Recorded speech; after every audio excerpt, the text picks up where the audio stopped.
Ladies and gentlemen, I brought you the world champions, the national champions, and the Blackpool Cabaret champions, and the rhythm finalists as well, Shane and Shannon Jensen. Guys,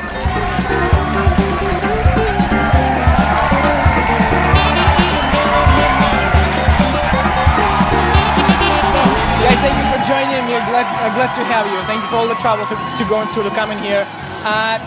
My first question, so how do you combine the both styles, the cabaret and the rhythm?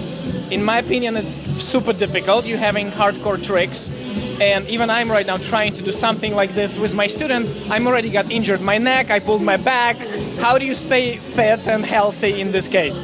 Well, honestly, I feel like a lot of the techniques that you learn in your Latin ballroom rhythm smooth, it's the same techniques that you would use up in the air. Do you mind if I will disagree? Because I really pulled my back. So, what do you mean by same technique?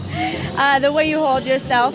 Obviously, you're going to have a strong leg on the floor if you're standing on it. Okay. So if you're standing on somebody's hand, it's no different. You have a strong leg to stand on somebody's hand as you would on the floor. Okay. So. Yeah, just all the same rules apply. Projection your body weight across the floor in your Latin dancing. Same thing will apply. So if she's up in the air, but she's not projecting her body weight, and I'm trying to run with her, I'm running this way, but her body's still hanging back there. She's like a weight that I'm trying to pull I'm along. lagging behind or something. Okay, trick question. What technique do you apply when you're falling? Because that's how I pulled myself. So I was falling, I couldn't apply any technique. So what emergency technique you having there? Well, I think the most important thing is on the girl for falling, because if she doesn't stay toned in her body, the same things, you stand up straight, you keep strong legs, things like this in the Latin and ballroom. If you don't keep those things when you're falling, then you become a sack of potatoes and the man can't catch you. So you have to stay somewhat energized when falling. Until she's on the floor, she needs to act like she's still in the air. Until your teeth hit the ground, you're still acting. Exactly. Pretty much. Until I can put her down, she has no control over what's going to happen because she's in the air. So until I put her back on her own feet, she has to still be lifting. And then I put her down. Now she's in charge of herself again. Okay, so the same thing when she's falling. So you're kind of like you're falling flat like this. She's on top, right? So, yes. And she has to still stay pretty until she hits the ground. Yes. Yeah. So if she's up here and she starts falling and she goes all noodly, it's like trying to catch sand in the air. Okay. So if she keeps herself fixed in her position, I can catch her like, a 2x4 rather than just sand falling through and hitting the ground. So. And I think that your mind plays a huge role in this, because Mine was. because if you let it show on your face that you're scared, then of course your audience is going to feel scared too, and then they're going to react, they're going to gasp, they're going to do something, and then they're going to make you feel even more scared. Aren't you feel scared on top of his arm when he's running across the ballroom? Not so much anymore. I'm just very aware, I would say. You're afraid of heights? I used to be.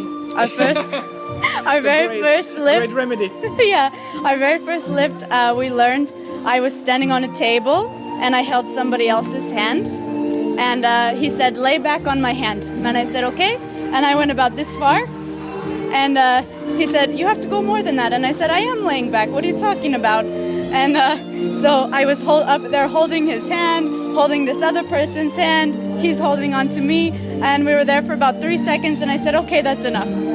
Wow. Yeah, when we started, I had to trick her into doing some of our lifts. Really? Yeah. By the way, how many years ago did you start to do cabaret? We've been dancing together for 8 years. Cabaret, just a little bit less than that.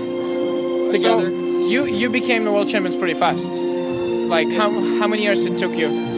We actually won, we turned professional in 2012, and we won at USDC, was one of our first competitions, and we actually won the theater arts division there. It's different than the cabaret, it has all the couples on the floor. We won that division, our first competition there as professionals, so that was kind of the start to our cabaret career. I wanted to say like what took you so long, but I really can't.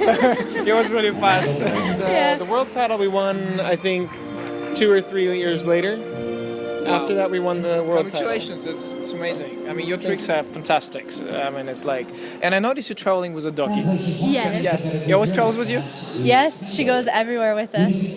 Really? We got really lucky. She sleeps on the airplane and she doesn't bark, so most people don't even know she's there. You travel often, like, with her? About every week we're on a plane somewhere. And as long as it's not too long of a trip, we'll bring her with. when we go to Blackpool, we'll leave her being babysat by someone. But With her doggy friends. Nice. Okay, guys, nice to have you. I know you're competing tonight. Thank you for your time. It was incredible to have you here. We'll